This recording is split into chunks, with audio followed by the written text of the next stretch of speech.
Je suis allé au restaurant de mon gendre, où il avait promis un travail à ma fille. Je suis resté pétrifié en entrant dans la cuisine. Ma fille finissait les restes des assiettes des clients. Mon gendre a ricané. Le travail n'est pas pour les mendiantes. Ma fille s'est mise à pleurer de honte. Je l'ai emmenée en silence dîner dans le meilleur restaurant de la ville, puis j'ai appelé mon frère. Il est temps de récupérer ta dette. Avant de commencer mon récit, je voudrais vous demander une petite faveur. Si cette histoire vous touche, abonnez-vous à la chaîne et écrivez dans les commentaires de quelle ville vous m'écoutez. Je serai très heureuse de savoir où ma voix résonne.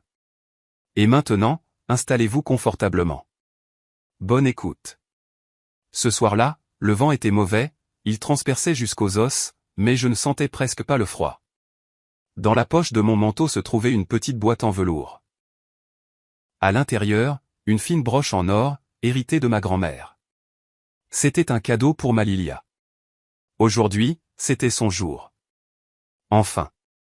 Il y a 3 mois, mon gendre Marat avait convaincu Lilia de démissionner de la bibliothèque pour venir travailler dans son nouveau restaurant, l'Oie d'Or. Tu seras la directrice, disait-il, chantant comme un rossignol lors des dîners de famille.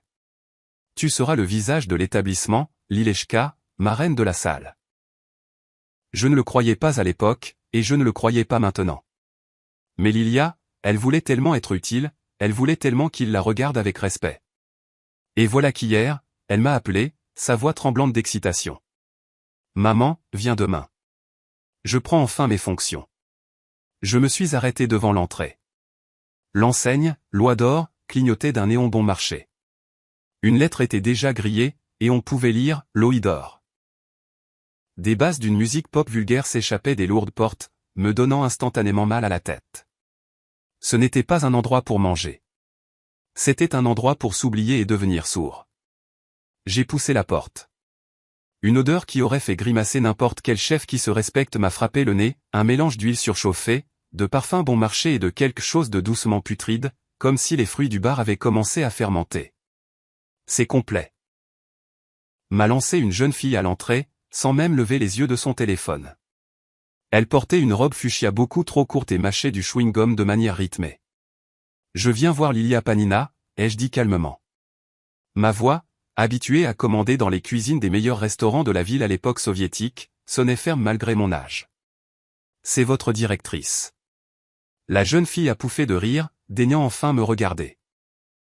Ses yeux exprimaient un mépris non dissimulé pour mon modeste manteau gris et mon chapeau démodé. La directrice, a-t-elle ricané en échangeant un regard avec le garde. Oui, bien sûr.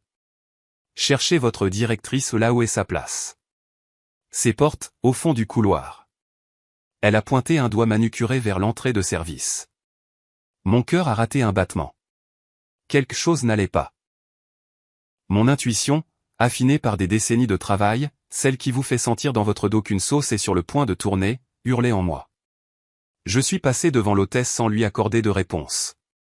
Le couloir était étroit, les murs peints d'un beige sale, écaillés par endroits. Le bruit de la musique s'estompait ici, laissant place au fracas de la vaisselle et au sifflement de la vapeur. J'ai poussé les portes battantes de la cuisine. Une vague de chaleur humide m'a submergé. Le chaos régnait. Des cuisiniers en veste sale se hurlaient dessus. Des épluchures jonchaient le sol. La hotte aspirante vrombissait comme un avion au décollage, mais ne faisait manifestement pas son travail.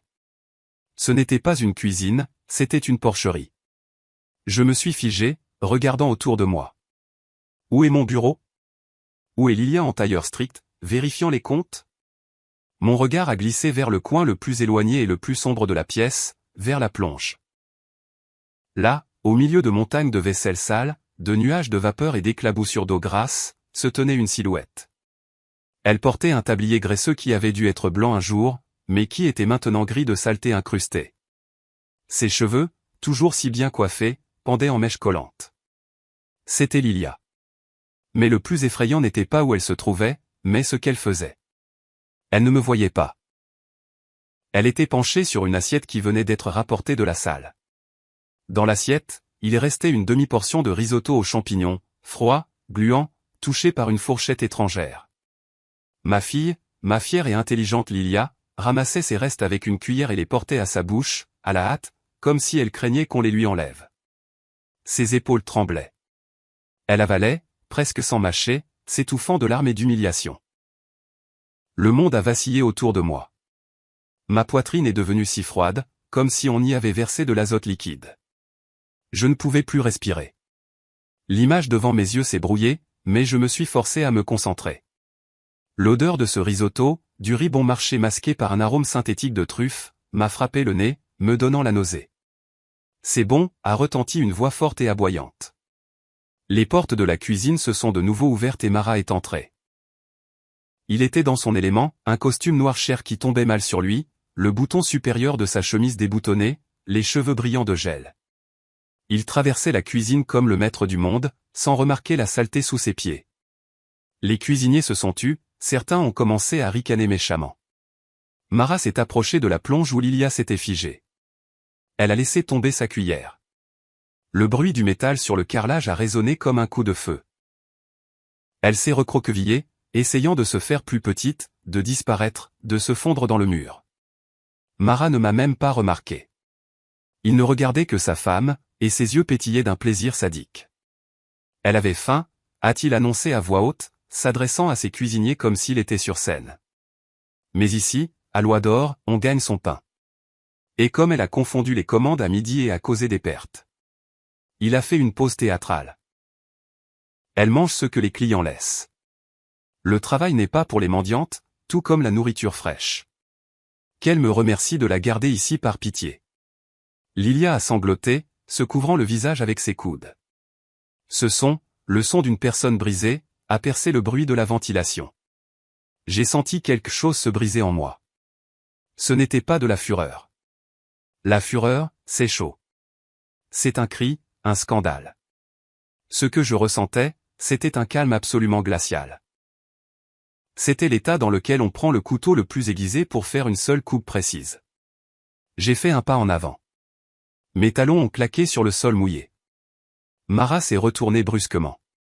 Le sourire a disparu de son visage, remplacé par une expression de surprise dégoûtée. Natalia Borisovna, a-t-il grimacé. Qu'est-ce que vous fichez ici? Vous venez voir comment votre fille déshonore mon nom? Je n'ai pas répondu. Je me suis approché de Lilia. Elle a levé les yeux vers moi, rouge, gonflé, plein d'une terreur animale. Elle avait peur que je la gronde, que je lui fasse honte aussi. J'ai pris en silence l'assiette de restes de risotto de ses doigts affaiblis. Elle était lourde, froide et collante. Je me suis tourné vers Mara, le regardant droit dans les yeux. Tu nourris ta femme avec ça, ai-je demandé doucement. Elle le mérite, a-t-il aboyé, essayant de reprendre le contrôle de la situation. C'est une incapable. Je l'ai recueillie. Je lui ai donné sa chance. J'ai desserré mes doigts. L'assiette est tombée et s'est brisée en 1000 morceaux avec un fracas assourdissant à ses pieds vernis. Des morceaux de risotto ont giclé sur son pantalon. Un silence de mort est tombé sur la cuisine. Même la hotte semblait s'être tue. Prépare-toi, ai-je dit à Lilia, sans élever la voix. Nous partons. Qu'est-ce que tu te permets, vieille sorcière, a crié Mara, reculant et époussetant son pantalon. Son visage est devenu pourpre. Tu sais combien coûte cette vaisselle? Je sais, ai-je coupé. De la camelote. Comme tout ici. J'ai pris Lilia par le coude. Elle était si légère, si épuisée, comme si on lui avait vidé toute sa vie.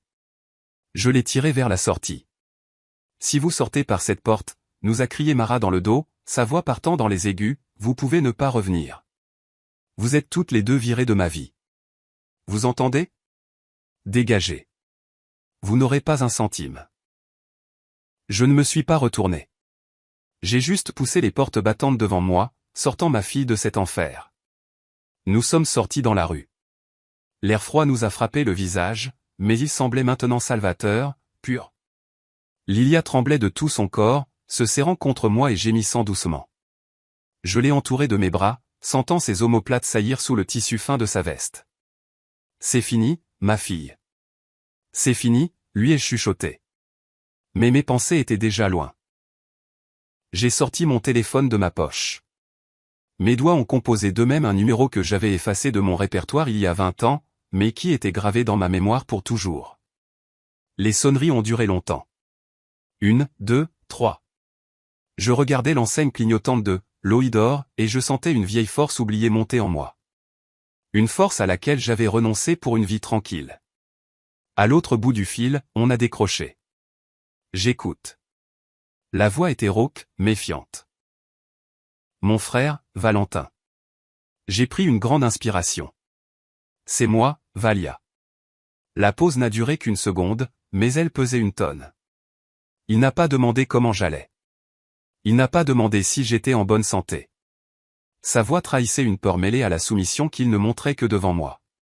C'est la police, Natacha, a-t-il demandé doucement. Ou tu as besoin d'aide? D'un autre genre. D'un autre genre, ai-je répondu, et j'ai raccroché sans attendre sa réaction. Le téléphone est retourné dans ma poche. À côté de moi, Lilia frissonnait encore, essayant d'essuyer son visage avec la manche de sa veste. Elle avait l'air d'une petite fille perdue, injustement punie. Allons-y, ai-je dit, lui serrant plus fort le coude. Où ça, maman? Elle a reniflé, essayant de planter ses pieds dans l'asphalte. À la maison. Je dois me changer. Mara a dit que je ressemblais à une femme de ménage. Il va me voir comme ça et... Mara est un imbécile. Les jeux interrompus sèchement, mais sans méchanceté. Et nous ne rentrons pas à la maison. Ce soir, tu dînes avec une reine. Je l'ai tiré vers la station de taxi. Lilia résistait. Ses yeux balayaient les alentours avec effroi. Maman, je n'ai pas d'argent, a-t-elle chuchoté lorsque nous sommes montés dans la voiture et que j'ai donné l'adresse de l'Impérial. Tu sais quels sont les prix là-bas? Ce n'est pas pour nous. Regarde-moi. Je pue la cuisine. Tais-toi. J'ai couvert sa paume glacée de la mienne. Tais-toi et respire. L'Impérial. Le plus ancien restaurant de la ville. Un bastion de tradition, où les nappes empesées craquent comme de la neige fraîche et où les serveurs se déplacent en silence, tels des fantômes. Autrefois, il y a 40 ans, c'était mon monde. Un monde que j'ai quitté pour sauver ma famille. Lorsque le taxi s'est arrêté devant les portes massives en chêne aux poignées dorées, Lilia s'est enfoncée dans son siège. Je n'irai pas, a-t-elle gémi. Maman, s'il te plaît, il y a des gens, ils vont me regarder. Je suis sorti de la voiture, j'ai fait le tour et j'ai ouvert sa portière. Sors, Lilia. Maintenant. Tu dois laver le goût de ces restes. Et tu dois le faire ici. Elle est sortie, courbée, cachant son visage dans son col. Nous sommes entrés dans le hall. Ça sentait le bois précieux, la cire et de subtiles notes de vanille. Le silence était dense. Respectueux. Une jeune hôtesse en robe noire stricte s'est avancée vers nous. Son regard a glissé sur le pull graisseux de Lilia, sur ses cheveux en désordre, et les sourcils de la jeune fille se sont haussés. Avez-vous une réservation, a-t-elle demandé d'un ton glacial, prenant déjà son souffle pour nous dire « Au revoir, nous avons un code vestimentaire ». Écarte-toi, Sveta, a retenti une voix douce mais autoritaire du fond de la salle. L'hôtesse s'est figée. Un homme grand et aux cheveux gris, vêtu d'un frac impeccable, s'approchait de nous. Lucas. Il avait vieilli, de profondes rides sillonnaient son visage, mais sa posture était restée la même, droite comme un i. Il ne se dirigeait pas vers des clients, il se dirigeait vers moi. Lilia s'est recroquevillée encore plus, s'attendant à être jetée dehors avec ignominie. Lucas s'est arrêté à un pas de moi et a incliné la tête dans une révérence respectueuse. Pas un signe de tête de service, mais une véritable révérence, celle que l'on réserve aux monarques ou aux grands maîtres. Chef Panina, a-t-il prononcé avec une telle chaleur que j'ai eu les larmes aux yeux. Combien d'hivers? L'hôtesse a ouvert la bouche, mais Lucas lui a fait signe de disparaître. Bonjour, Lucas, ai-je acquiescé, essayant de garder ma voix stable. Il nous faut une table. La meilleure. Et le silence, bien sûr, Natalia Borisovna. La table près de la cheminée est libre, comme au bon vieux temps. Il nous a personnellement conduites à travers la salle. Je voyais les têtes des clients se tourner, des hommes en costume cher, des dames en robe de soirée. Il regardait Lilia avec perplexité, mais en voyant le respect avec lequel le maître d'hôtel lui-même nous accompagnait, la perplexité a laissé place à la curiosité. Lilia marchait la tête baissée, mais je la tenais si fermement par la main qu'elle ne pouvait pas s'échapper. On nous a installés dans de profonds fauteuils près du feu. Les reflets orangés dansaient sur la nappe. Apporte-nous un château Margaux, Lucas. Et pas besoin de menu. Fais-nous du veau à la sauce aux cerises. Tu sais comme j'aime ça. Ce sera fait, chef. Quand Lucas s'est éloigné, Lilia a enfin levé la tête. Des larmes perlaient dans ses yeux, mais la peur commençait à reculer, remplacée par le choc.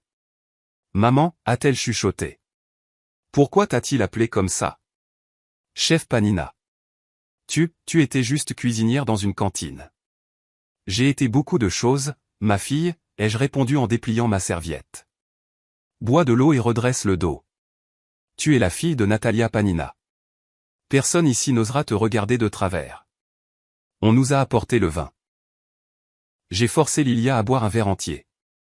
L'alcool et la chaleur de la cheminée ont commencé à faire effet. Ses épaules se sont détendues. Ses tremblements ont cessé. Quand on a servi le veau, d'une tendreté exquise, fondant dans la bouche, elle a pris une première bouchée hésitante et s'est mise à pleurer. Silencieusement, sans un bruit. C'est bon, ai-je demandé, comme son mari l'avait fait une heure plus tôt, mais il n'y avait aucune moquerie dans ma voix. C'est de la vraie nourriture, a-t-elle sangloté. Maman, j'avais oublié le goût que ça avait.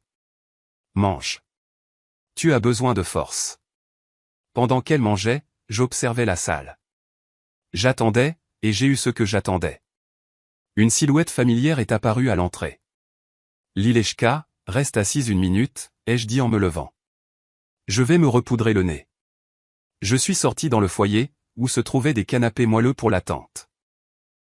Là, assis, froissant nerveusement un chapeau entre ses mains, se trouvait Valentin, mon frère, l'homme qui contrôlait la moitié des licences de cette ville. Le cardinal gris, comme l'appelaient les journaux. En ce moment, il ne ressemblait pas à un cardinal, mais à un écolier pris en faute, convoqué chez le directeur. Son costume de soie coûteux semblait trop serré. Des perles de sueur perlaient sur son front. Il a sursauté en me voyant. Natacha. Il a fait un pas vers moi, mais s'est arrêté, rencontrant mon regard. Que s'est-il passé? Tu n'as pas appelé depuis l'enterrement de maman. Assieds-toi, ai-je dit. Nous nous sommes assis. Je n'ai pas perdu de temps en politesse. Tu te souviens de 1985, Valia, ai-je demandé, le regardant droit dans les yeux. Il a pâli. Sa pomme d'Adam a bougé. Natacha, pourquoi? Tu te souviens du déficit à l'entrepôt? Tu avais 20 ans. Tu avais perdu aux cartes et pioché dans la caisse de l'usine. Tu risquais la prison, la fin de tes études, la fin de ta carrière. Je me souviens, a-t-il murmuré, s'épongeant le front avec un mouchoir. Et j'ai pris ça sur moi, ai-je continué sans pitié. Négligence, détournement de fonds. On m'a retiré l'autorisation de travailler dans les restaurants de catégorie supérieure. On m'a viré de l'Institut de la nutrition. Je suis allé travailler à la cantine de l'usine pour que tu puisses finir tes études et devenir ce que tu es aujourd'hui, un grand homme. Il se taisait, fixant le sol. Je ne t'ai jamais rien demandé, Valia. J'ai vécu ma petite vie et je ne t'ai pas dérangé pendant que tu construisais la tienne, la grande. Mais aujourd'hui, il est temps de payer tes dettes. De quoi as-tu besoin? A-t-il demandé rapidement. De l'argent? Combien? Je te ferai un virement. Donne-moi juste le numéro de compte. Je n'ai pas besoin de ton argent sale. Je me suis penché plus près de lui. J'ai besoin que tu détruises l'oie d'or. Valentin a cligné des yeux. Le restaurant de ton gendre? Mais pourquoi? Vous êtes de la même famille. Il n'est plus de la famille. C'est un animal. Je veux que tu l'étouffes. Pas vite, lentement. Je veux qu'il sente les murs se refermer sur lui sans pouvoir respirer. Je veux que chaque jour commence pour lui par une nouvelle inspection. Pompiers, hygiène, impôts, inspection du travail. Lâche tous les chiens que tu as sur lui. Valentin s'est agité nerveusement. Natacha, ce n'est pas simple. Il a peut-être des relations, il paie des pots de vin. Valia, les jeux interrompus doucement. Si tu ne le fais pas, j'irai au bureau du procureur. Je ne leur parlerai pas de 1985. Je leur parlerai de ces combines avec les appels d'offres pour les cantines scolaires, dont tu m'as parlé aux funérailles il y a 5 ans, quand tu avais trop bu de vodka. J'ai une bonne mémoire. Il s'est figé. La peur dans ses yeux est devenue animale. Il a compris que je ne plaisantais pas, d'accord, a-t-il expiré. D'accord, Natacha, je le ferai. Je vais voir ce que je peux faire tout de suite. Il a ouvert sa mallette de ses mains tremblantes et a commencé à fouiller dans ses papiers. J'ai ici par hasard un dossier sur l'immobilier de la ville. Je préparais un rapport pour le maire sur les propriétés à problème. Il a sorti un dossier et a commencé à le feuilleter. Voilà. Loi d'or. Le bâtiment appartient à la municipalité. Loyer préférentiel, bail à long terme. Il a parcouru les lignes des yeux et s'est soudainement figé. Un faible sourire prédateur de fonctionnaire qui a trouvé une faille est apparu sur son visage. Tiens, a-t-il marmonné en me tendant un document. Article 14.8. Le contrat de location peut être résilié unilatéralement en cas de violation par le locataire des normes de moralité et de bonnes mœurs, ainsi qu'en cas de plainte pour conditions insalubres, confirmées par des procès-verbaux. J'ai pris le papier. Cet article est ancien, encore de l'époque soviétique. D'habitude, personne ne le lit, a expliqué Valentin, s'animant. Mais il existe, et il est en vigueur. Si nous prouvons que c'est sale là-bas. Ce n'est pas simplement sale, Valia, ai-je dit en me levant. C'est une décharge. Demain matin, un inspecteur doit s'y rendre. Le plus méticuleux que tu es. Celui qui trouvera de la poussière même dans le vide. Ce sera fait. A acquiescé Valentin en s'épongeant le front. Demain à midi, son enfer commencera. J'ai hoché la tête et je suis retourné dans la salle, auprès de ma fille. Je serrais dans ma main la copie du contrat que mon frère m'avait donné. C'était le début, seulement le début. Le lendemain, à midi pile, l'enfer s'est effectivement déchaîné. Mais pas pour les pêcheurs aux enfers, mais pour Mara Danson, ou Adore. J'étais assise dans ma petite cuisine, me préparant un thé fort et regardant le téléphone posé sur la table. Lilia dormait dans ma chambre. Pour la première fois depuis des mois, elle dormait paisiblement, sans sursauter. J'avais mis son téléphone en silencieux la veille au soir, et maintenant l'écran s'illuminait silencieusement toutes les 5 minutes. Mon mari chéri. 10 appels manqués. 20. Valentin avait tenu parole. Il n'avait pas envoyé un simple inspecteur, il avait envoyé un commando en blouse blanche. Je connaissais cette race de gens. Ils n'entrent pas dans une cuisine pour dire bonjour, mais pour chercher. Et ils trouvent toujours. À 13h, mon téléphone a sonné. Un message de mon frère. Code jaune. Fermeture pour 24 heures pour mise en conformité. Officiel. J'ai à peine esquissé un sourire. Code jaune, ce n'est pas une simple amende. C'est un arrêt complet de l'activité. Ce sont des plaques de cuisson éteintes, des préparations jetées et un panneau, fermé, en plein milieu du service du midi. Pour un restaurant qui vit au jour le jour, c'est une catastrophe. Lilia est sortie de la chambre, se frottant les yeux endormis. Elle portait mon vieux t-shirt de maison, trop grand pour son corps amaigri. « Maman, quelle heure est-il » a-t-elle marmonné. « Oh mon Dieu, mon téléphone. Mara doit être fou furieux. Je devais ouvrir le service. » Elle s'est précipitée vers la table, a attrapé son portable, et son visage est devenu blême. 50 appels manqués. « Maman, il va me tuer. » Il écrit. Elle a commencé à lire à voix haute. Sa voix tremblait. « Où es-tu ? L'inspection est là. Il ferme la cuisine. C'est ta mère qui les a envoyés ? Je vais la poursuivre en justice. Réponds ou je viens démolir cette baraque. » Elle n'a pas eu le temps de finir que l'on s'est mis à marteler la porte de mon appartement. Pas frapper, marteler, avec les poings et les pieds, si bien que le plâtre du chambranle s'est effrité. Ouvrez. Je sais que vous êtes là. Le hurlement de Mara s'entendait dans tout l'immeuble. Lilia s'est recroquevillée dans un coin de la cuisine, se bouchant les oreilles. N'ouvre pas, maman, s'il te plaît, il est fou furieux. J'ai calmement posé ma tasse sur la table, sorti un dictaphone de mon tiroir, un vieux modèle à cassette, mais fiable, j'ai appuyé sur le bouton d'enregistrement et je l'ai mis dans la poche de mon tablier. Reste ici, ai-je ordonné à ma fille. Je me suis approché de la porte et je l'ai ouverte d'un coup. Mara se tenait sur le seuil, rouge, échevelé, les yeux fous. Il respirait lourdement, comme s'il avait couru tout le chemin. C'est toi. Il a pointé un doigt vers moi. Vieille sorcière, c'est ton œuvre? Bonjour, Mara, ai-je dit posément. Ne crie pas, tu vas réveiller les voisins. Il a fait irruption dans l'entrée, me bousculant de l'épaule. J'ai vacillé mais je suis resté debout. Où est-elle? Où est cette parasite? Il a aperçu Lilia, recroquevillée dans la cuisine, et s'est jeté sur elle. Pourquoi tu ne réponds pas au téléphone? Mon business s'effondre et toi, tu pionces ici. N'ose pas t'approcher d'elle. Ma voix était douce, mais elle contenait tellement d'acier que Mara s'est arrêtée. Il s'est retourné vers moi. Son visage s'est tordu dans une grimace de haine. Tu te crois la plus maligne? Tu m'as envoyé une inspection. Tu crois que je ne vais pas m'en sortir? Des inspecteurs comme ça, j'en mange au petit déjeuner. Je paierai qui il faut et demain, on rouvrira. Mais toi. Il a plongé la main dans la poche intérieure de sa veste, en a sorti une enveloppe et l'a jetée sur Lilia. L'enveloppe a heurté sa poitrine et est tombée par terre. Voilà. Étouffez-vous avec ça. C'est ton indemnité, mendiante. Prends tes centimes et dégage de ma vie. Je demande le divorce. Lilia regardait l'enveloppe sans bouger. Quelques billets en sont tombés, une somme dérisoire, même pas la moitié de son salaire mensuel.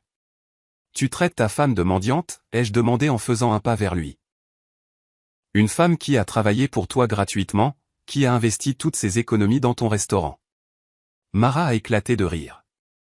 C'était un rire méchant, hystérique. Des économies? C'est 3 francs 6 sous? Ils ont été dépensés dès le premier mois de loyer. C'est un boulet.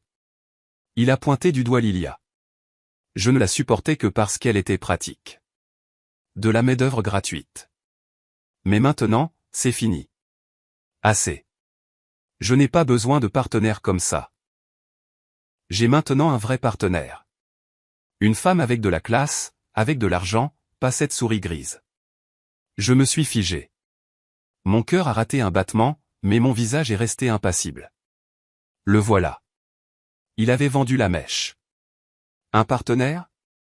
Ai-je répété, comme si je n'y croyais pas, tu as de l'argent pour un nouveau partenaire, mais pas pour payer tes cuisiniers. Ce ne sont pas tes oignons, a-t-il aboyé. J'ai tout prévu. On ouvre un nouvel endroit, un endroit d'élite. Loi, qu'elle brûle en enfer. Je vais en tirer tout ce que je peux et l'abandonner. Que Lilia se débrouille avec les dettes. Sa signature est sur le bail. Il a souri triomphalement, nous regardant. Il se sentait victorieux. Il pensait nous avoir humiliés, nous avoir écrasés. Il ne comprenait pas qu'il venait de signer son propre arrêt de mort en avouant une faillite intentionnelle, et que le dictaphone dans ma poche enregistrait chaque mot. Dégage, ai-je dit. Hors de ma maison. Avec plaisir. Il a craché par terre dans mon entrée. Pourrissez ici dans votre misère. Il est sorti en trombe, claquant la porte si fort que les vitres ont tremblé. Lilia a lentement glissé le long du mur jusqu'au sol, se couvrant le visage de ses mains. Elle ne pleurait pas. Elle était juste assise, abasourdie par sa cruauté. Je me suis approché d'elle, j'ai ramassé l'enveloppe avec l'argent et je l'ai posée sur la table. Lève-toi, Lilia. Maman, il a raison, a-t-elle chuchoté. Le bail est à mon nom. Si le restaurant ferme, les dettes me retomberont dessus. Je suis en faillite, j'irai en prison. Tu n'iras pas en prison. Je l'ai aidé à se relever et je l'ai assise sur une chaise. Je lui ai versé du thé. Bois. Je suis allé à la fenêtre. En bas, je voyais Mara monter dans sa voiture. Il a démarré en trombe, faisant crisser les pneus. Il était pressé. Où allait-il? Sauver le restaurant? Non. Il avait dit qu'il avait tout prévu. Il allait chez son nouveau partenaire. Et c'est là que j'ai compris. Code jaune. Fermeture pour 24 heures. J'ai attrapé mon téléphone et j'ai appelé Valentin. Valia, ai-je dit rapidement dès qu'il a répondu. Vérifie le planning des événements de Loi d'Or pour aujourd'hui. C'est urgent. Une seconde, Natacha. J'ai entendu le cliquetis des touches. Alors, ce soir, au banquet pour la mairie. Anniversaire de l'adjoint au maire. 50 personnes. Acompte de 100% versé. J'ai senti les coins de mes lèvres se relever. Maintenant, regarde les conditions du contrat avec la mairie. Que dit-il sur l'annulation de l'événement par la faute du prestataire moins de 24 heures à l'avance? La pause s'est prolongée. J'entendais Valentin feuilleter des papiers. Pénalité de 3 fois le montant de la commande, a-t-il sifflé. Plus des dommages et intérêts pour préjudice moral. Natacha, c'est une somme énorme. Il n'a pas ça sur ses comptes. J'ai vérifié ce matin. Je sais, ai-je dit. Il pensait pouvoir soudoyer l'inspecteur. Il ne s'attendait pas à ce que le restaurant soit fermé précisément aujourd'hui. Il a ruiné le banquet de la mairie, Valia. Il n'a pas seulement perdu de l'argent, il a craché au visage du pouvoir. S'il ne rembourse pas l'argent et ne paie pas la pénalité dans les 3 jours. La voix de Valentin est devenue dure, professionnelle, la mairie lancera une procédure de recouvrement forcé. Saisie des comptes. Saisie des biens. Exactement, ai-je confirmé. Mais il a dit qu'il avait un nouveau partenaire et qu'il prévoyait de laisser loi avec les dettes sur le dos de Lilia. Sur Lilia? A répété Valentin. Attends, si le bail est à son nom, alors la pénalité aussi. Non, les jeux interrompus. Le contrat de traiteur a été signé par lui en tant que directeur général de la SARL. Lilia n'est que la locataire des locaux en tant que personne physique. La pénalité de la mairie retombera sur la société de Mara. Mais il essaiera de sortir les actifs avant la saisie des comptes. Qu'est-ce que tu as en tête, a demandé mon frère. J'ai besoin de savoir qui est ce partenaire et où il emmène l'argent. Il vient de partir de chez moi. Très probablement pour aller la voir. Je ne peux pas le suivre, Natacha. Je ne suis pas détective privé. Tu n'en as pas besoin. Garde juste ses comptes sous surveillance. Et moi, je vais chercher le rat. J'ai raccroché. Lilia me regardait avec de grands yeux. Maman, que se passe-t-il? Quelle pénalité? Ton mari vient de se creuser sa propre tombe, ma fille. Ai-je dit en enlevant mon tablier et en enfilant mon manteau. Il a annulé un banquet pour des gens qu'il ne faut pas décevoir, et maintenant il a besoin d'argent. Beaucoup et rapidement. Il va aller voir sa maîtresse, et je vais le suivre. Je viens avec toi. Lilia a sursauté. Non, tu restes ici. Fais-toi une beauté. Lave-toi, trouve des vêtements normaux. Quand je reviendrai, tu ne dois pas avoir l'air d'une victime, mais d'une patronne. Je suis sorti de l'appartement. Le vent dehors s'était renforcé, mais j'avais chaud. La chasse avait commencé. Je me suis dirigé directement vers l'Oie d'Or. Le restaurant était sombre. Sur les portes, il y avait un ruban jaune vif avec le sceau du service d'hygiène et un papier, fermé. Jour de nettoyage. Mais je savais que l'entrée de service serait ouverte. Le personnel devait venir nettoyer la cuisine, même s'il n'était pas payé. Les gens espèrent toujours le meilleur. J'ai frappé à la porte de derrière d'une manière convenue. 2 coups courts, un long. C'était le code des fournisseurs. La porte s'est entr'ouverte et le sous-chef, un jeune homme nommé Anton, est apparu. Il avait l'air défait, les yeux rouges. Natalia Borisovna, s'est-il étonné en me laissant entrer. Et nous, on est là, enfin, vous savez. Mara a hurlé au téléphone il y a 1 heure, il a dit de tout récurer à l'eau de Javel. Il a dit que si on n'ouvrait pas demain, tout le monde serait viré sans indemnité. La cuisine empestait les produits chimiques, à en avoir les larmes aux yeux. Les cuisiniers frottaient mollement les murs et les équipements. L'atmosphère était funèbre. Où est Lilia? A demandé Anton doucement. Elle va bien? On a entendu comment il. Elle est en sécurité, ai-je répondu en passant devant lui. Je suis venu chercher ses affaires dans le bureau. Ah, oui, bien sûr. Le bureau est ouvert. Mara a tout retourné ce matin, il cherchait des documents, puis il est parti en courant. J'ai hoché la tête et je suis entré dans le minuscule réduit qui portait fièrement le nom de « bureau du directeur ». C'était le chaos. Des dossiers jonchaient le sol, les tiroirs du bureau étaient ouverts. Mara cherchait de l'argent ou quelque chose à vendre. Je me suis enfermé et je me suis approché du bureau. l'ordinateur ne m'intéressait pas. Mara était trop paresseux pour tenir une double comptabilité sur Excel et trop paranoïaque pour faire confiance au cloud. C'était un homme de la vieille école, dans le pire sens du terme. Il notait tout, mais pas dans un fichier, dans son agenda en cuir, dont il ne se séparait jamais. Presque jamais. J'ai regardé autour de moi. Il n'était pas sur le bureau, ni dans les tiroirs. Je me suis agenouillé et j'ai regardé sous le bureau. Là, coincé derrière l'unité centrale de l'ordinateur, il était là, le gros agenda. Apparemment, Mara l'avait fait tomber dans sa hâte et ne l'avait pas remarqué. Je l'ai ouvert. Les pages étaient couvertes de son écriture large. Réunions, commandes, chiffres. J'ai feuilleté jusqu'aux dernières semaines. Et voilà. Entre les pages se trouvaient des chèques et des reçus. Service de décorateur d'intérieur, 300 000 roubles. Achat de mobilier italien, acompte, 500 000 roubles. Location de locaux rue Lénine, 5 à 200 000 roubles. Toutes les sommes étaient énormes.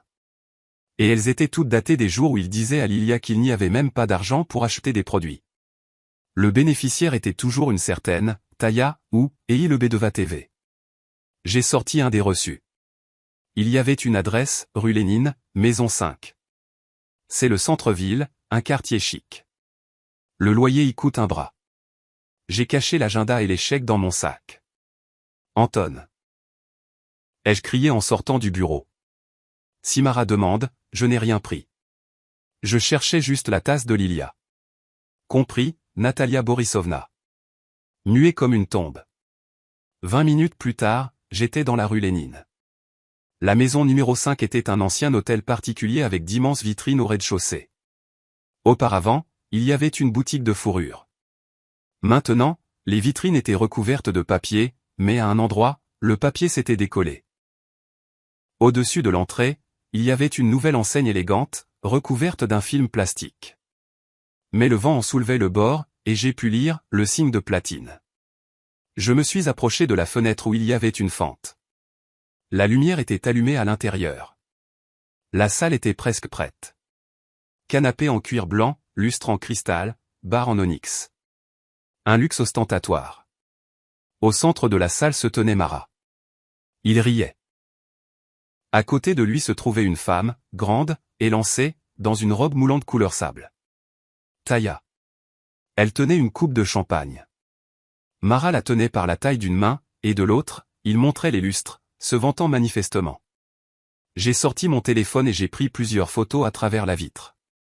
Les visages étaient nets. Mara embrassant Taya, Mara levant son verre. Je les regardais, et le puzzle s'assemblait. Il ne se contentait pas de voler dans la caisse de loi. Il saignait systématiquement l'entreprise, transférant tous les fonds de roulement dans ce nouveau projet. Il ne payait pas les fournisseurs, économisait sur les produits, forçait sa femme à manger des restes, pour acheter ses lustres pour sa maîtresse avec l'argent économisé. Il prévoyait de mettre Loi d'Or en faillite. Lilia, en tant que locataire, se retrouverait avec les dettes envers la ville, les fournisseurs, le personnel, et lui, tout propre, ouvrirait le signe de platine au nom de cette Taya et vivrait heureux. J'allais partir quand j'ai remarqué que Mara sortait un dossier de sa mallette et le posait sur le bar. Taya s'est penché pour signer quelque chose, mais Mara l'a arrêté. Il a signé quelque chose lui-même, puis a sorti un tampon. J'ai zoomé avec mon appareil photo. Ce n'était pas le tampon de la SARL, c'était une signature personnelle. Que signe-t-il? Je me suis souvenu des papiers de l'agenda. Il y avait un autre document, plié en 4, que je n'avais pas eu le temps d'examiner dans le bureau. Je me suis retiré dans l'ombre d'une arcade et je l'ai sorti. C'était un contrat de prêt. Emprunteur, Safin Mara Rustamovitch. Garant, Panina Lilia Sergeyevna. Montant, 5 millions de roubles. Prêteur, investisseur privé Volkov EI. J'ai eu froid dans le dos. 5 millions. À des taux usuraires. Et la signature de Lilia dans la case, garant. J'ai passé mon doigt sur la signature de ma fille. Elle ressemblait beaucoup. Mais je connaissais l'écriture de Lilia. Sa lettre A était toujours arrondie, douce. Ici, la queue de la lettre était pointue, vive. C'était un faux. Mara avait falsifié la signature de sa femme pour contracter un prêt auprès d'un usurier. Volkov et I. Ce nom m'était familier. En ville, on l'appelait « le loup ». Ce n'était pas une banque, c'était un gangster qui s'était légalisé sous le couvert d'un organisme de microfinance. Il n'allait pas au tribunal pour les retards de paiement. Il envoyait des gens avec des battes.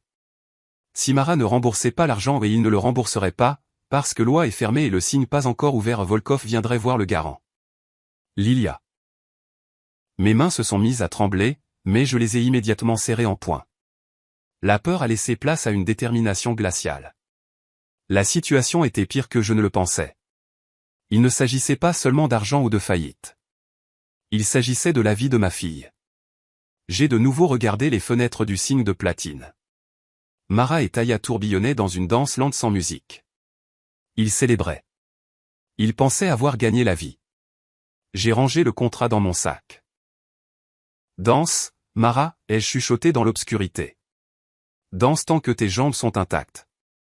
Je me suis retourné et je suis parti. Je devais voir Lilia de toute urgence. Je devais lui montrer la vérité, aussi terrible soit-elle. Et je devais de nouveau appeler Valentin. Mais cette fois, pas pour demander une inspection. Cette fois, j'avais besoin d'une arme plus sérieuse. En chemin, je suis entré dans un centre de photocopie ouvert 24h24 et j'ai fait des copies de tous les documents et photos. J'ai caché les originaux dans un endroit sûr, dans un casier de consignes à la gare. Avec des gens comme Volkov et Mara, on ne pouvait pas risquer les seules preuves. Quand je suis rentré à la maison, Lilia était assise sur le canapé, vêtue d'un jean propre et d'un pull. Elle s'était coiffée, mais son visage était gris. Maman, elle a sursauté en me voyant.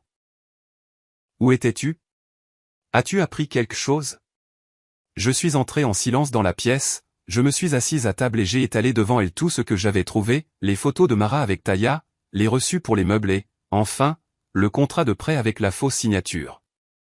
Assieds-toi, Lilia, ai-je dit. Et regarde bien. C'est le prix de ton amour aveugle. Elle a pris les photos, ses mains se sont mises à trembler. Puis elle a vu les chèques, et ensuite le contrat. 5 millions, a-t-elle chuchoté, et sa voix s'est brisée. Garant. Maman, je n'ai pas signé ça. Jamais. Je sais, ai-je dit. Il a falsifié ta signature. Il a pris de l'argent à des bandits et a mis la dette sur ton dos. Il va ouvrir un nouveau restaurant avec sa maîtresse, et toi, tu auras les collecteurs de dettes à tes trousses. Lilia a levé les yeux vers moi. Il n'y avait plus de peur en eux. Il n'y avait pas de larmes. Le même feu froid qui brûlait en moi s'allumait en elle. Il voulait me tuer, a-t-elle prononcé doucement. Ce n'était pas une question, c'était une constatation. Il ne m'a pas seulement quitté. Il voulait me détruire physiquement. Oui, ai-je répondu.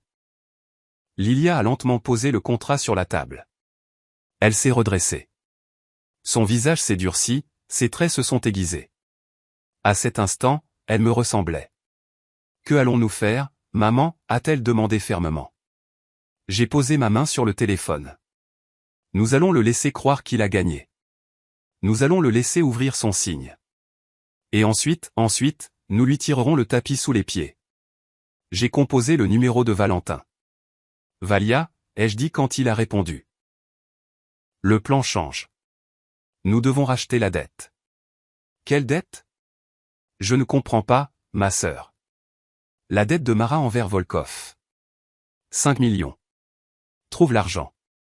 Hypothèque mon appartement, ta datcha, n'importe quoi.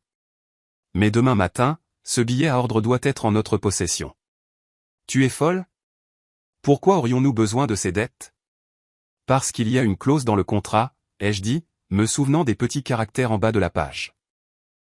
En cas de non-paiement des intérêts, le créancier a le droit de saisir tout autre actif commercial du débiteur, y compris sa participation dans de nouvelles entreprises. Tu veux lui prendre son nouveau restaurant? La voix de Valentin tremblait d'admiration. Je veux tout lui prendre, ai-je répondu. Jusqu'à la dernière fourchette. Jusqu'à la dernière fourchette, ai-je répété. Un silence s'est installé au bout du fil. Valentin digérait l'ampleur de mon plan. Natacha? A-t-il finalement expiré? C'est génial. Mais Volkov est un homme dangereux.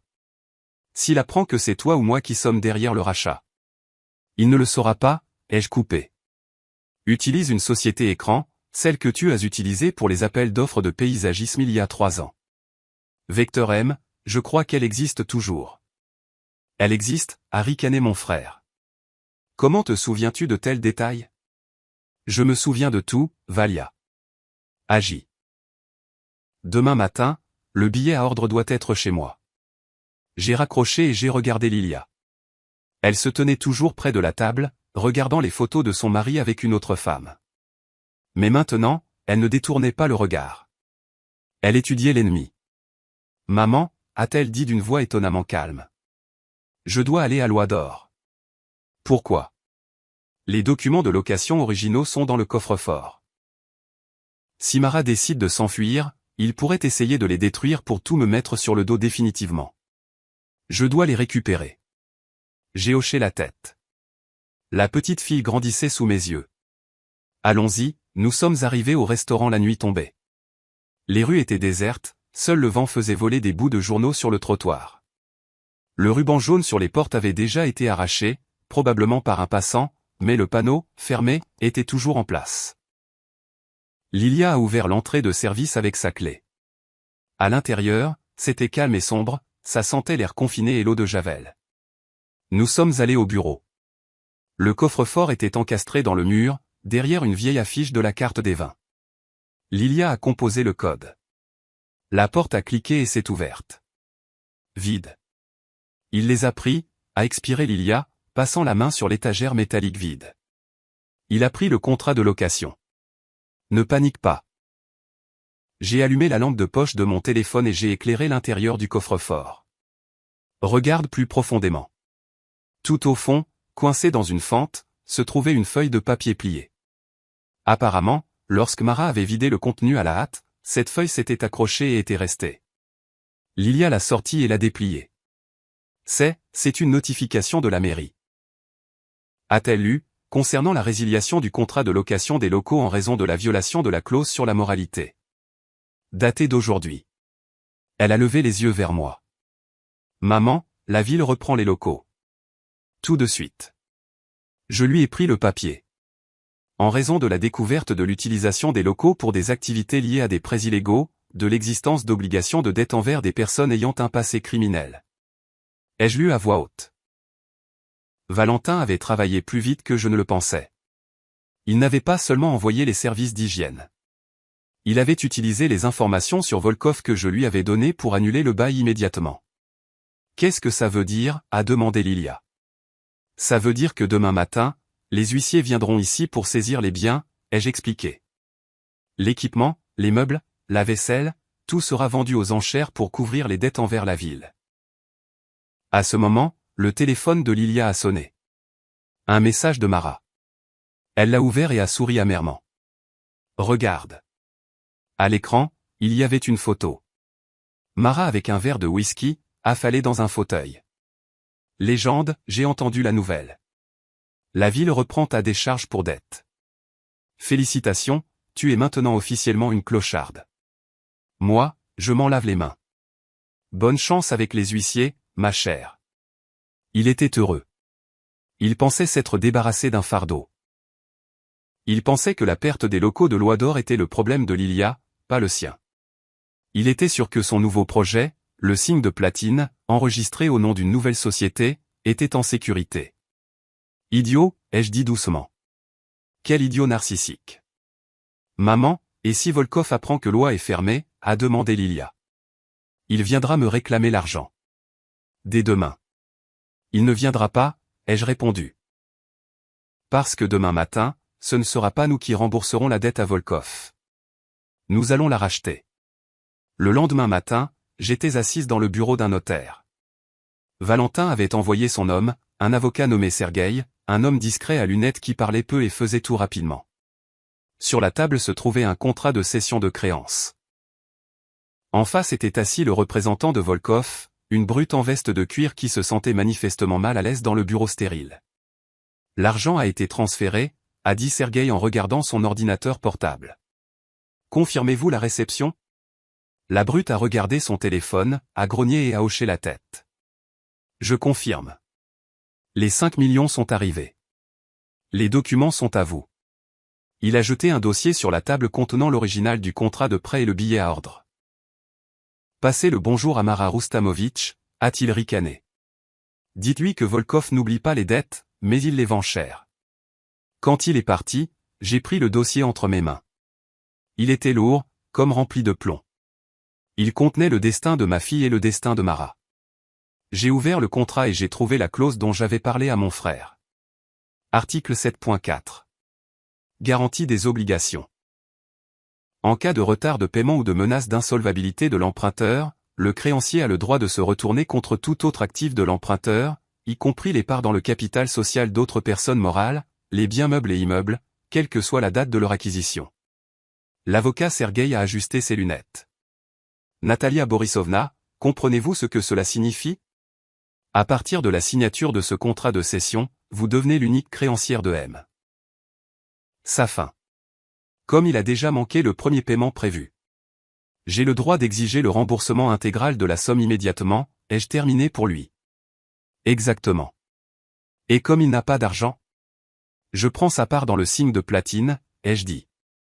Techniquement, a précisé Sergueï, nous demandons des mesures conservatoires. Le tribunal met sous séquestre sa part dans la nouvelle SARL. Et comme la valeur de sa part est à peu près égale au montant de la dette avec les intérêts et les pénalités, vous prenez simplement l'entreprise en règlement de la dette. Faites-le, ai-je dit. Tout de suite. Le juge est de notre côté, a acquiescé Sergueï. L'ordonnance sera prête pour le déjeuner. Je suis sorti du bureau du notaire. Le soleil brillait, mais l'air était glacial. J'ai appelé Lilia. Prépare-toi, ma fille. Mais la plus belle robe que tu aies. Non, pas celle à pois. La noire, stricte, que je t'ai offerte pour tes 30 ans. Et les talons. Où allons-nous? A-t-elle demandé. Sa voix était claire, pleine d'adrénaline. Nous allons à l'inauguration, ai-je répondu. On dit qu'il y a une grande fête au signe de platine ce soir. Ce serait impoli de ne pas féliciter le propriétaire. Maman, j'ai peur, a-t-elle avoué. La peur est une bonne chose, ai-je dit. La peur nous rend prudentes. Mais ce soir, c'est lui qui doit avoir peur. Je suis passé la prendre 1 heure plus tard. Lilia était magnifique. La robe noire stricte lui allait parfaitement, soulignant une maigreur qui semblait maintenant non pas maladive, mais aristocratique. Elle avait relevé ses cheveux en un chignon serré et mis un rouge à lèvres écarlate. C'était une peinture de guerre. Tu es prête? Ai-je demandé. Oui. Nous sommes montés dans un taxi. La voiture a démarré. Je regardais la ville défiler par la fenêtre. Je me souvenais comment, 40 ans plus tôt, je me rendais de la même manière à mon premier concours de cuisine. J'avais peur alors, les genoux tremblants, mais j'avais gagné. Aujourd'hui, je n'allais pas cuisiner. Aujourd'hui, j'allais servir un plat qui se mange froid. Maman, a demandé doucement Lilia, et qu'arrivera-t-il à Taya? Taya, ai-je ricané. Taya est un oiseau migrateur. Elle vole là où il fait chaud et où il y a à manger. Dès qu'elle comprendra que la mangeoire est fermée, elle disparaîtra. Nous sommes arrivés au signe de platine. Des voitures de luxe étaient déjà garées devant l'entrée, la musique jouait, les fenêtres brillaient. À l'intérieur, c'était plein de monde, le gratin de la société venu voir le nouveau projet du restaurateur à la mode. Mara se tenait au bar, rayonnant, un verre à la main. Taya était accrochée à son épaule, riant à une de ses blagues. J'ai sorti le dossier de mon sac. L'ordonnance du tribunal de saisie des biens et de transfert de propriété était sur le dessus, encore chaude de l'imprimante. Allons-y, ai-je dit à Lilia. Nous sommes sortis de la voiture.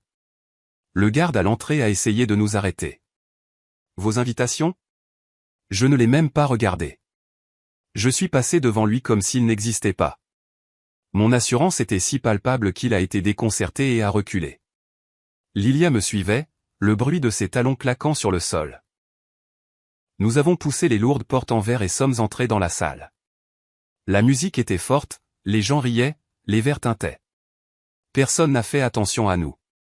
Jusqu'à ce que nous traversions la salle, fendant la foule comme un brise-glace, droit vers le bar. Mara nous a vus le premier. Son sourire s'est figé, se transformant en une grimace de stupéfaction. Vous. Il a posé son verre sur le comptoir si brusquement que le champagne a débordé.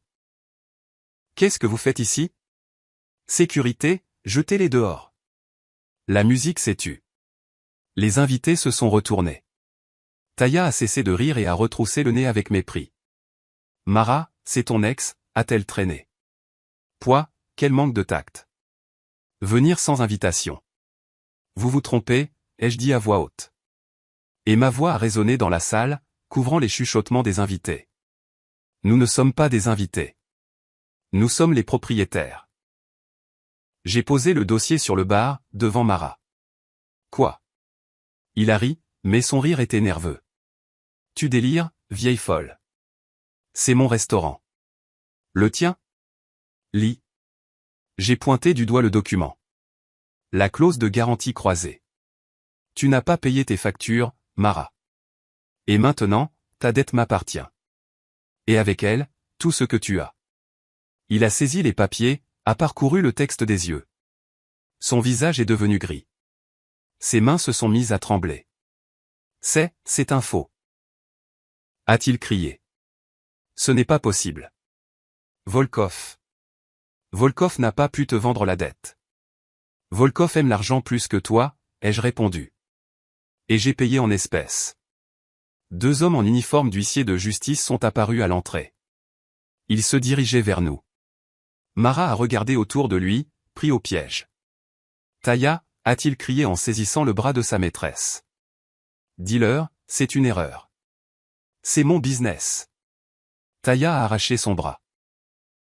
Elle a regardé les documents, puis les huissiers, puis moi. La compréhension a brillé dans ses yeux. Ton business, a-t-elle répété froidement. Tu m'as dit que tu n'avais pas de dette. Tu m'as dit que tu avais tout réglé.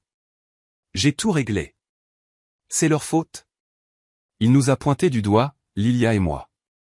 Tu es en faillite, Mara, ai-je dit. Et ce restaurant appartient maintenant à Lilia Panina. En règlement de ta dette. Taya a fait un pas en arrière. Tu m'as menti. A-t-elle sifflé. Tu es un mendiant. Elle s'est retournée et s'est dirigée vers la sortie. Sans même un regard en arrière. Mara est restée seule, entourée par les invités, les huissiers et nous. Il était acculé, et dans ses yeux, j'ai vu ce que je craignais le plus. La folie du rat qui n'a nulle part où fuir. Mara a grogné, tel un animal blessé, et s'est précipité vers le bar. Il a saisi une bouteille de whisky cher, lourde et massive, et l'a brandie. Vous n'aurez rien. A-t-il hurlé, postillonnant. C'est à moi. C'est moi qui l'ai construit. Il a frappé violemment la bouteille contre le comptoir en marbre. Le verre a volé en éclats. Le liquide sombre a inondé les nappes blanches des tables voisines. Les invités ont crié et se sont dispersés. Je vais tout brûler ici, hurlait-il, agitant le tesson du goulot de la bouteille sous le nez des huissiers qui tentaient de s'approcher. Personne ne l'aura. Vous entendez?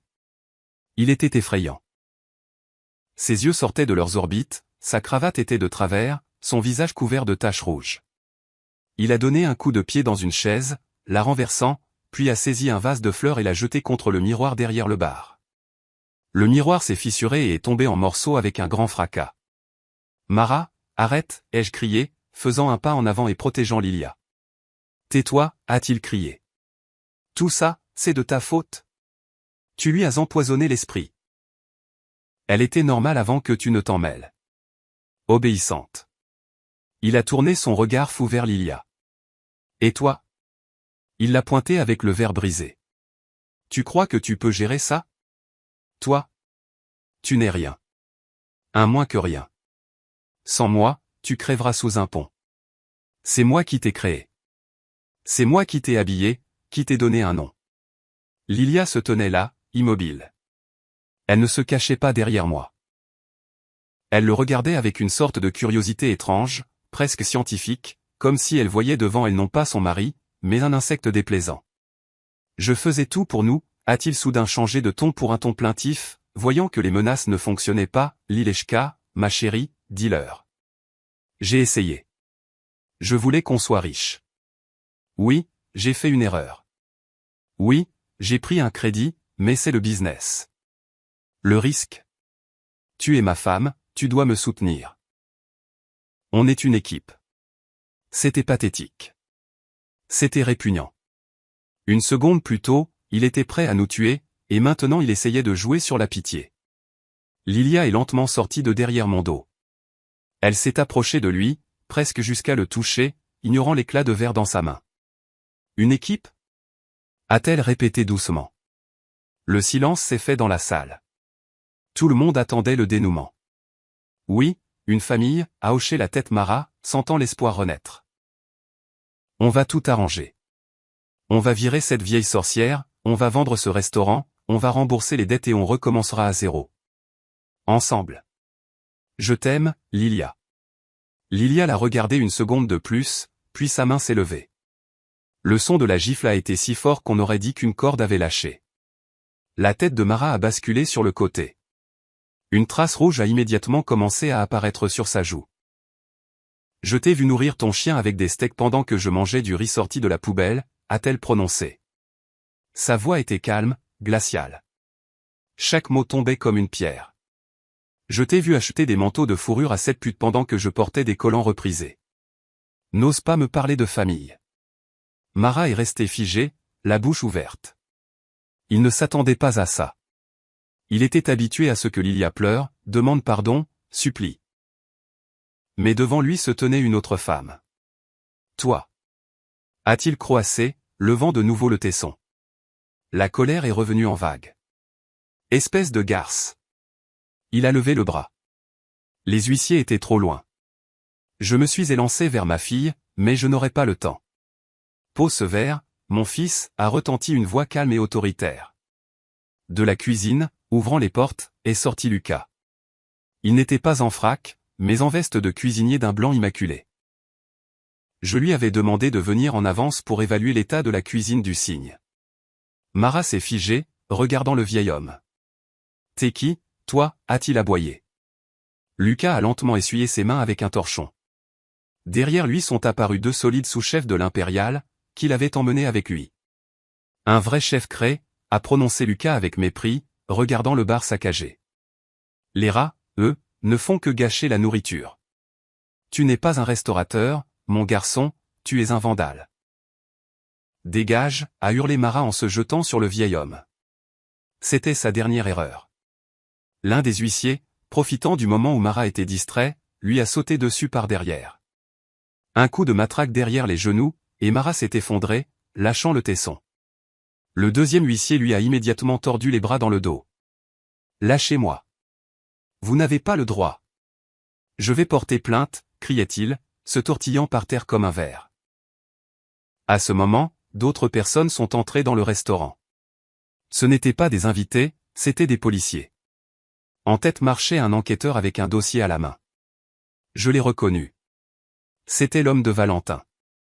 L'enquêteur s'est approché de Mara, qui était à terre, et s'est accroupi. « Citoyen Safin » a-t-il demandé poliment. « Oui, oui, arrêtez-les. Ils ont volé mon business. Ils m'ont attaqué » a hurlé Mara. « Vous êtes en état d'arrestation. » A prononcé calmement l'enquêteur. Pour suspicion de fraude à grande échelle, d'évasion fiscale et de falsification de documents. Mara s'est tue. Ses yeux s'agitaient. Quels impôts? Quelle falsification? C'est de la calomnie. Nous avons le témoignage de votre employé, la comptable, a dit l'enquêteur. Et des documents saisis au bureau de loi d'or. Double comptabilité, caisse noire, contrat fictif, ainsi que la plainte de la citoyenne Panina pour falsification de signature sur un contrat de crédit. L'expertise a déjà confirmé que la signature n'est pas la sienne. Mara s'est affaissé. Il a compris que c'était la fin. Pas seulement la faillite. La prison. Les huissiers l'ont relevé et l'ont traîné vers la sortie. Alors qu'il le passait devant nous, il a levé la tête et a regardé Lilia. Son regard ne contenait plus de colère, seulement de la peur et une supplication pathétique. Lilia, a-t-il chuchoté. Lilia, aide-moi. Lilia s'est détournée. Elle s'est approchée du bar, a pris une serviette et s'est essuyé les mains, comme si elle s'était salie avec quelque chose de dégoûtant. Emmenez-le, a-t-elle dit doucement. Quand les portes se sont refermées derrière les policiers, le silence est tombé dans la salle. Les invités, témoins de ce drame, se taisaient. Je me suis approché de ma fille et j'ai posé une main sur son épaule. « Ça va ?» Elle a pris une profonde inspiration, puis a expiré. Ses épaules se sont redressées. « Je vais bien, maman. Pour la première fois depuis longtemps, je vais bien. » Elle a balayé la salle du regard. Le bar saccagé, les invités effrayés, les taches de whisky sur le sol. « Excusez-moi, » a-t-elle dit à voix haute en s'adressant aux gens. « Je vous prie de m'excuser pour ce spectacle. Les problèmes techniques ont été résolus. » Elle a souri, un sourire faible mais sincère. « Malheureusement, la soirée est gâchée, et nous ne pouvons pas continuer la fête dans le même esprit. Mais la cuisine fonctionne, et si vous le permettez, nous offrirons à tous un dessert et du champagne, aux frais de la maison. En compensation du préjudice moral. » Les invités se sont regardés. Quelqu'un a souri timidement. Puis des applaudissements clairsemés ont retenti, se transformant rapidement en ovation. « Bravo !» a crié quelqu'un. Lilia s'est tournée vers Lucas. « Chef, pouvez-vous organiser les desserts ? Nous avons des préparations. » Lucas a souri, et ses rides se sont lissées. « Pour vous, Madame Panina, bien sûr. » Les gars, au travail. La cuisine s'est animée. La vie continuait. Je regardais ma fille et je ne la reconnaissais pas. Où était passée cette petite souris effacée en tablier sale ? Devant moi se tenait une patronne. Une femme qui venait de traverser l'enfer et en était sortie le dos droit. Maman. Elle s'est approchée de moi et m'a serré fort, à me faire craquer les os. Merci. De rien, ma chérie. Je lui ai caressé la tête. Tu as tout fait toi-même. Je n'ai fait que te donner le couteau. Et maintenant, a-t-elle demandé, regardant la salle qui commençait à se remettre. J'ai un restaurant et des dettes. Et je ne sais pas comment gérer tout ça. Tu apprendras, ai-je dit. Tu as Lucas, tu as Anton. Tu m'as moi. Pour l'instant, pour l'instant. Elle s'est écartée et m'a regardé dans les yeux. Tu vas quelque part ? J'ai souri mystérieusement. Discutons en plus tard. Pour l'instant, vas-y. Tes invités attendent. Elle a hoché la tête, a ajusté sa robe et est allée dans la salle pour parler, s'excuser, charmer. Elle était née pour ça. Mara l'avait simplement forcée à l'oublier. Je me suis retiré dans l'ombre, près de la fenêtre. Dehors, les gyrophares bleus de la voiture de police clignotaient, emmenant mon gendre vers sa nouvelle vie. Une vie derrière les barreaux. J'ai sorti mon téléphone et j'ai envoyé un message à Valentin. C'est fini. Il est pris. Merci. La réponse est arrivée instantanément. Heureux d'avoir pu aider, ma sœur. La dette est payée. Payée, ai-je tapé.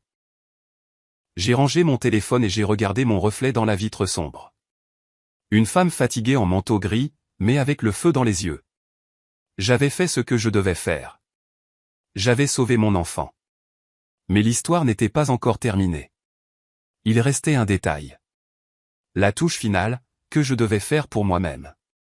Mara essayait encore de se débattre alors qu'on le traînait vers la sortie. Il se tortillait, criait, mais la poigne des huissiers était de fer. Près des portes, il a soudainement eu un mouvement brusque, et quelque chose est tombé de la poche de sa veste. Une liasse de billets. Épaisse, maintenue par un élastique, elle est tombée sur le sol et s'est dispersée en un éventail de grosses coupures. Un policier s'est arrêté, a ramassé un billet et l'a regardé à la lumière. Intéressant, a-t-il dit. Citoyen Safin, d'où vient une telle somme en espèces ? Vous affirmiez ne pas avoir les fonds pour payer les salaires des employés de Loi d'Or. Mara est devenu encore plus blanc, si c'était possible. Ce sont des économies personnelles, a-t-il balbutié. Pour les jours difficiles. Ou la recette de la caisse que vous n'avez pas déclarée, a suggéré l'enquêteur en ramassant le reste de l'argent. Nous vérifierons cela. Il semble qu'à l'accusation de fraude s'ajoutera celle de détournement de fonds. Mara s'est complètement affaissée. On l'a emmenée. Les portes se sont refermées, coupant ses cris. Le silence est de nouveau tombé dans la salle, mais cette fois, il était différent, plus léger. L'air était devenu plus pur, comme si on avait sorti un sac de pourriture de la pièce. Je regardais les billets éparpillés sur le sol que l'enquêteur ramassait. C'était l'argent volé à Lilia. L'argent avec lequel elle aurait pu vivre pendant qu'il la laissait mourir de faim. Lilia se tenait à côté de moi. Elle ne regardait pas l'argent. Elle regardait la porte derrière laquelle son mari avait disparu. Il ira en prison, a-t-elle demandé doucement. Pour longtemps, ai-je répondu. Valentin s'en chargera. Il y a un bouquet d'accusations, fraude, falsification de documents, évasion fiscale, faillite frauduleuse. Il en a pour 5 à 7 ans. Lilia a hoché la tête. Bien. Elle s'est tournée vers moi. Maman, et le restaurant? Celui-ci. Elle a balayé la salle du signe de platine de la main. Il est à moi maintenant. À toi, ai-je confirmé. Mais ce n'est pas un cadeau, Lilia. C'est du travail. Du travail dur et sale. Tu vas devoir nettoyer les écuries d'Ogia qu'il a laissées derrière lui. Les dettes, les fournisseurs, le personnel. Je m'en sortirai, m'a-t-elle interrompu. Il n'y avait aucun doute dans sa voix. Je connais ce métier de l'intérieur. J'ai vu comment il a tout détruit. Je sais ce qu'il ne faut pas faire. Et ce qu'il faut faire, je l'apprendrai. Lucas s'est approché de nous. Il tenait un plateau avec des coupes de champagne. À la nouvelle patronne, a-t-il proposé avec un sourire. Lilia a pris une coupe. Sa main ne tremblait pas, à la liberté, a-t-elle dit, et elle a bu une gorgée. La soirée s'est terminée tard.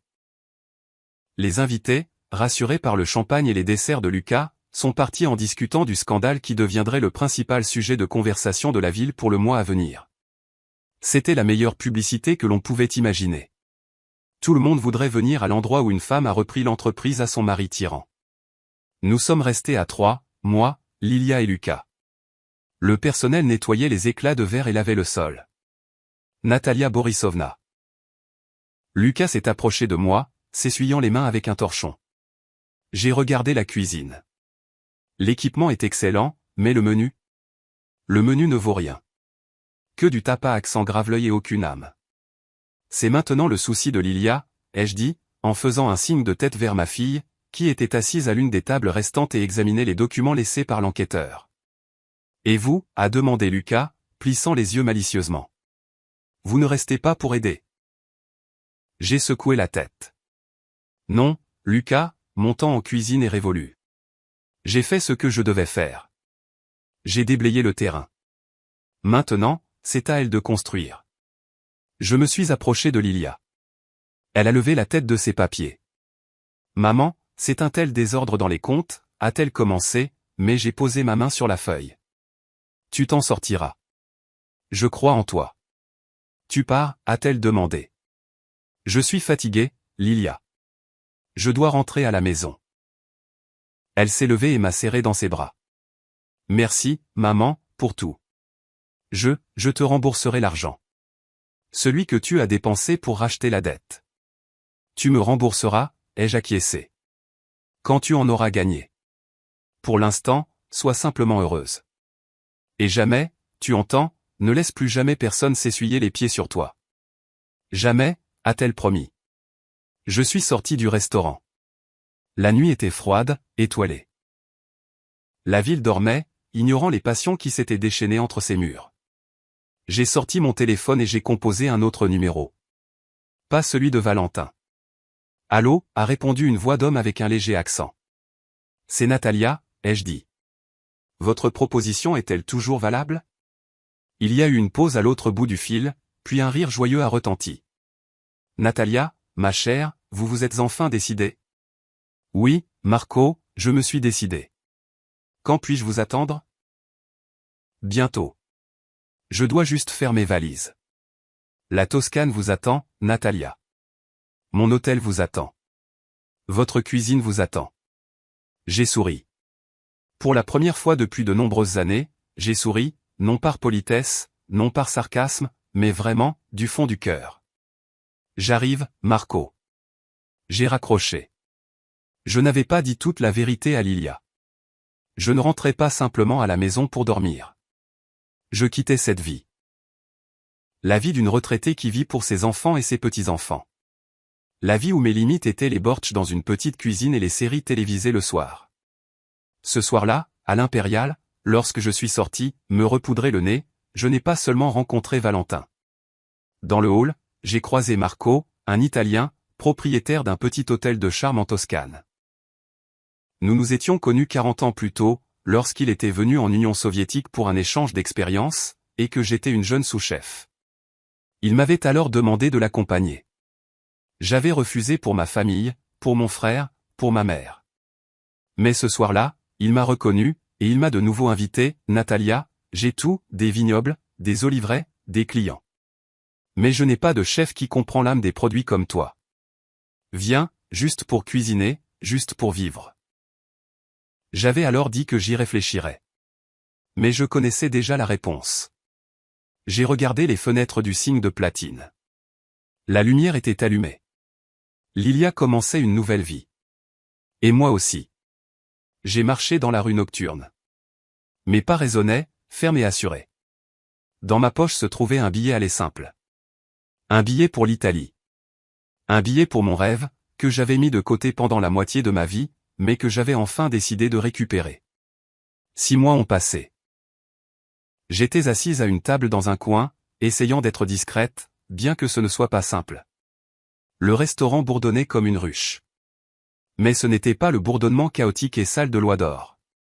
C'était le son du succès, le tintement des verres, des rires étouffés, le bruit des couverts sur la porcelaine de luxe. L'enseigne au-dessus de l'entrée avait changé.